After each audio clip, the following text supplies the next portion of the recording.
Hi everyone, welcome back to my channel, and today I'm going to be talking to you about something that is extremely important, So I had to break out the frames, seem extra intellectual and all these things, right? So what we're going to be talking about today is basically the fiasco surrounding the Dry Harbor Mountains, what they plan to do there, and, the effects of what could possibly happen if they do go through with it, which, well, seems they are gonna go through with it. But yeah, I know that a lot of people, myself included, were a bit like, we didn't feel like we should make this video. Like, I was thinking about making it for a while, but then seemed as though it made no sense because the government was already making their plans to go through with this. They didn't care about the whole blowback of it. So it was almost as if, okay, there's nothing we can do here, right? But that's actually pretty irresponsible, I think. So I'd just like to, make this video to educate. And yeah, so let's do that. Okay, so the Dry Harbor Mountains are actually a range of plateaus that stretch from Discovery Bay in St. Anne to the eastern border of the Cockpit Country. Right. So where the Cockpit Country would be in Trelawney, like the Trelawney area, it borders there, right? And as many of you would already know, the Cockpit Country is a collection of dry limestone forest that is rich in a lot of endemic and endangered species. So endemic, by the way, means first discovered in a place. So these species are not exactly indigenous to Jamaica, since they're found in other places. So things endemic to Jamaica include the crocodile, the yellow-billed and black-billed parrot, the hummingbird, pineapples, yes, that was us, not Hawaii, it was us, that's why it's on our coat of arms, anyway, and the yellow snake, or the Jamaican boa. And the Jamaican boa is said to reside in the Dry Harbor Mountains. As I mentioned, a lot of these species that are listed are not only endemic but also endangered, meaning that they are very close to becoming extinct. Right? As it is now, Jamaica is ranked about number 4 in the world in biodiversity due to the presence of not only these flora and fauna that have been mentioned, but others that grow and reside within the vicinity of the Dry Harbor Mountains. The tea, as it is now, despite and hundreds of environmentalists and concerned citizens alike disputing this and saying this is wrong, the government has decided that they are going to go forward with presenting a mining contract to a particular company. Now,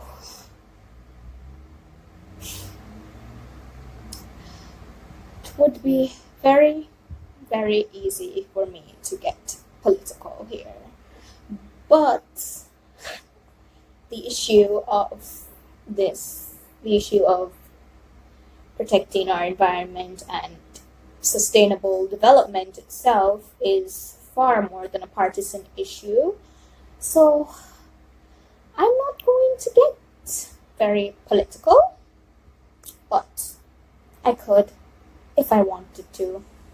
And I'm sure that a lot of you can and will go there, even though I won't. You probably should. But anyway, so NEPA, said, hey, no, let's not do this. And then Mr. Prime Minister overturned the decision, and then, well, yesterday, I come to find out that he has taken control of NEPA. He has put NEPA under the supervision of a ministry that is run by him. Right? So, one would think that even if you're not trained in environmental studies or geology or whatever, the flooding and the landslides have been going on under his administration, especially, to the point where his wife, the wife of the prime minister of a country, had to make a GoFundMe for relief aid in her constituency. You would think that they would say, maybe it's not the smartest idea to dig up acres of limestone forest. Well, I mean, you would think, right? Anyways, endangered species aside, right? People are literally drowning due to the poor development decisions that have been made. But they want to dig up acres of forest. They want to disrupt the livelihoods of so many people. Because there are a lot of districts within that vicinity. There are even people who live right below it, next to the sea. There's a whole stretch of houses. If you drive from Discovery Way to Montego Bay, along that stretch, houses along the seaside. Thousands of people would have their livelihoods disrupted, not even by the landslides and everything that would happen down the line, but by mining itself. Thousands of people have their livelihoods destroyed because you want to create 100 jobs. 100 jobs, right? I mean, yeah. That's worth it. Right. Now, as someone who has not worked since March, I understand why people would want jobs and why... Oh, I'm not going to get political here. I said I wasn't going to, so I'm not going to say it. But I get why it's important to create the illusion that more jobs are being created, that unemployment is down.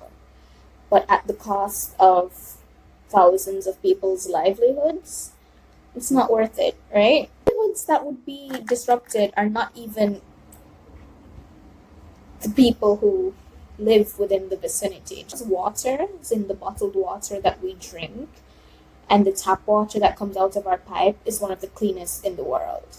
Like, we can literally drink water from a tap while other countries do not have that privilege. And that is largely due or totally due to the fact that we have a large presence of dry limestone forests. What happens is the limestone within these forests, it filters the water that goes into the watershed. So water that goes into rivers and springs, everywhere that, they get water, also our beaches, are cleaner because of the natural filtration processes that we have in place, right?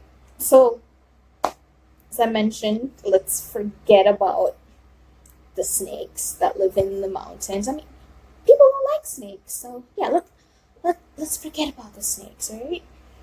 Let's think about the water that we're drinking. Without the dry limestone forest in place to filter the water, I'm pretty sure all of these companies will be affected. Okay, and now you're probably thinking, well, they don't bottle water in the Dry Harbor Mountain area. They bottle water in the Blue Mountain area, right? But here's my thing. If he can so easily overturn a decision made by NEPA to the point where he moves NEPA to under his control, don't you think that it would be just as easy for him to mine the Blue Mountain area? Like, if he just one day, okay, let's be real. If one day someone thinks, oh, I bet there's oil in the Blue Mountains. Oh, I bet there's gold in the Blue Mountains. You know, what is to stop him from overturning whatever measures are probably in place to protect the Blue Mountains? Because he may find mining to be a more lucrative business than, say, coffee or water. Like, what is to stop him from deciding that he's going to give a company owned by the son of one of his associates, okay, a company owned by the son of a organization that bears the name of their party? What is to stop him from giving them the contract to mine the Blue Mountains, or mine our oceans, or even mine your backyard? What's to stop him? Right? But seriously, let's get back to our biodiversity, because that is something really important. So earlier I mentioned that a lot of the biodiverse things that we possess are within the vicinity of the Dry Harbor Mountains and the Cockpit Country. Okay, so Dry Harbor Mountains, watershed. They, as I mentioned, a lot of these things that make Jamaica so biodiverse reside or grow within the vicinity of the Dry Harbor Mountains, right? Not only do they reside within the vicinity, they are largely dependent on the quality of the watershed, right? So, two examples of these are like some ferns that grow by the Martha Brae River. So they grow to a really large size, and they do not grow anywhere else. You can root it out, take it, if you were to plant it somewhere else, even Fern Gully, it would not grow, right? And that is because it has that is because it is highly dependent on the specific habitats that it has been living in for possibly centuries, right? It grows close to an estuary. So the water there is a combination of fresh water and the seawater, right? But possibly even more dependent on the quality of the watershed are the dinoflagellates that reside in a popular attraction that you may all know as glistening waters. Okay, so dinoflagellates are a form of bioluminescent microorganism. Bioluminescent basically means that they naturally glow. So what happens is they live in like a lake surrounded by mangroves, like the same brackish water that the ferns grow in. So these bioluminescent microorganisms, as the name micro suggests, you can't see them, right? The only way you know they're there is if you disturb the water and you'll see them glow. It's gorgeous. So you go there at night and you take a boat out and you take it, the boat driver will take a stick and you stir the water and you'll see it glow.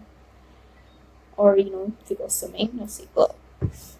But my mother, in fact, has told me that you used to be able to just stand on shore and see it glisten.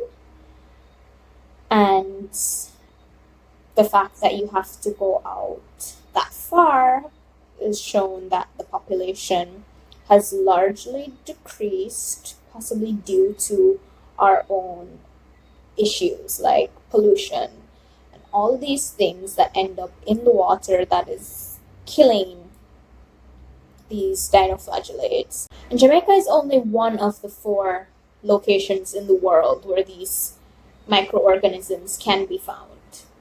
And just like the ferns, if you remove them, they will die. So you can't go there and say, okay, I'm going to take some water home.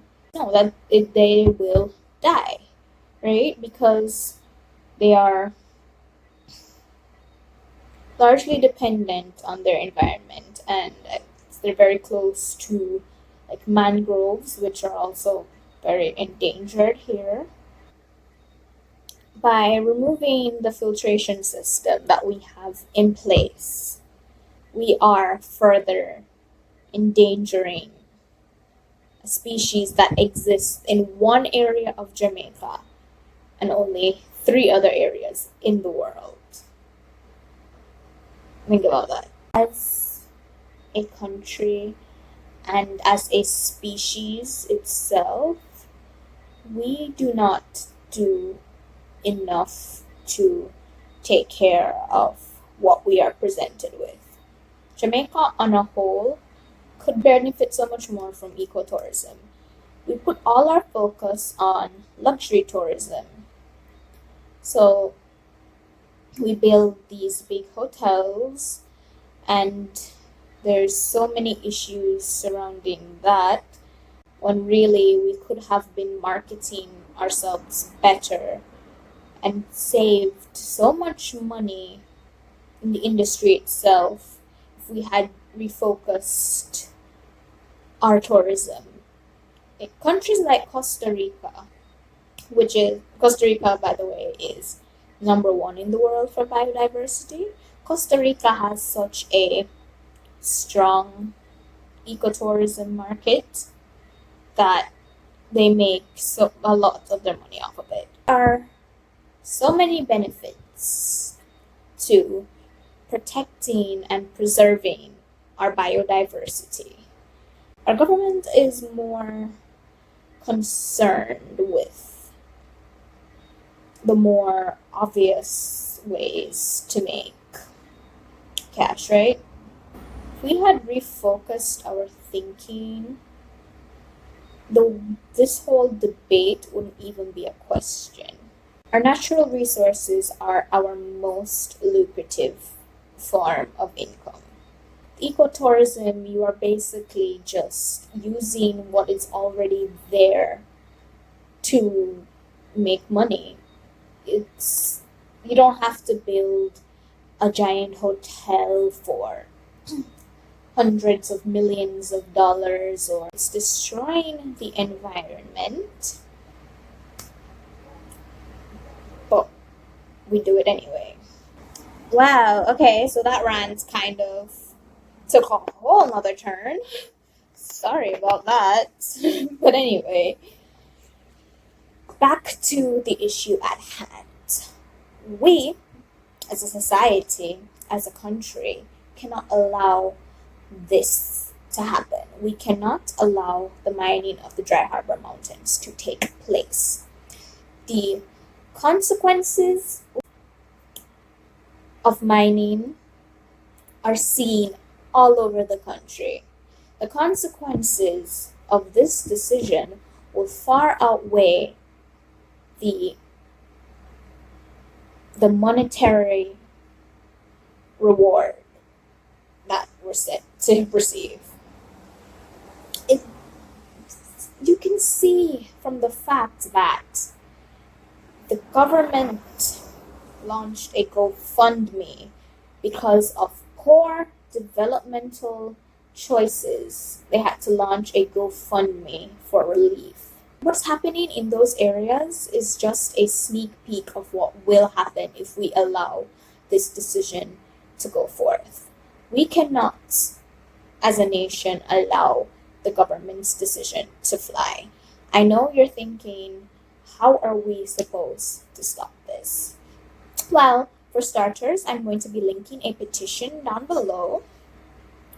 And, I mean, if we're going to go protest, I'll come with, No, so we can probably get some snakes to protest. Let's throw snakes at the contractors when they try to mine. Let's do that, right? But like anything to stop this, because this decision is the definition of penny wise and pound foolish. It is nonsensical, unethical. It should not fly, okay? And quite frankly, the Prime Minister and a majority of his cabinet will probably not be alive to reap the consequences of these actions. Like, they'll be alive now to reap the rewards and get the money and enjoy that. But a few years or a few decades down the line, the people who would be feeling the brunt of this decision are us, the youth of this country. We will be the ones who are suffering, who are drowning. We will be the ones who have to deal with the mess that they have created. So we are the ones who need to stand up and say, hey, we're not going to allow you to do this. And starts by signing the petition that I'm going to link below. And yeah, thank you guys so much for tuning in. I hope my rambling activated some chip in your brain and you thought, you know what, maybe I'm gonna go protest this. If we are protesting, I will be there. I will have a snake. I will wear a hat. I'll do whatever is necessary. Because this decision is important to me. And if we as a generation want to survive and live in a country, this goes for more than just decisions of the environmental nature. We need to actually say, hey, these decisions that you are making are affecting us. We need to we need to criticize everything that is being done. We do have that right. Some countries do not. So I am grateful for that. But yeah, something has to be done. So I urge you to do what you can do. Heck, if we have to spam the office of the Prime Minister with calls and emails, let's do that. Whatever we can do to stop this. Alright. Once again, I will be linking the petition below. Be sure to sign it, share it if you liked this video. Maybe leave a like, subscribe, and yeah. Thank you so much for watching. Bye.